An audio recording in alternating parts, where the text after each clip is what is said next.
ஒரு வீட்டுக்கு இன்பமோ துன்பமோ நன்மையோ தீமையோ நிலைப்படி தாண்டி தானே உள்ள வரணும். அப்போ தீய சக்திகளை வெளியேயே நிறுத்தி நல்ல சக்திகளை மட்டும் அந்த வீட்டிற்குள்ள அழைத்து வரக்கூடிய ஆற்றல் அப்படிங்கிறது நிலப்படியில இருக்கு. அத்தனை நலன்களையும் நமக்கு தரக்கூடியது குலதெய்வம். அது நின்னு காத்து தருகின்ற இடம் நிலைவாசல். தோரணம் கட்டணும்.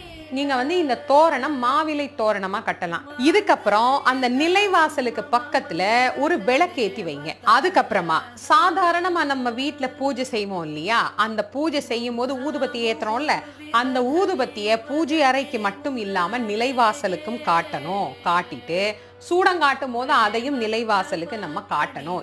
மகாலட்சுமியை பிரார்த்தனை பண்ணிட்டு என்னன்னைக்கும் இந்த வீட்டுல நிலைத்து நீ அருள் புரியணும் அப்படின்னு குலதெய்வத்தையும் பிரார்த்தனை பண்ணிட்டு, நமக்கு என்னைக்கும் காவல் நம்ம குலதெய்வம் தான். அந்த குலதெய்வம் வாசல்ல நின்னு நம்மளை காத்து கொடுக்கிற இடம் அப்படின்னா அது நிலைவாசல்.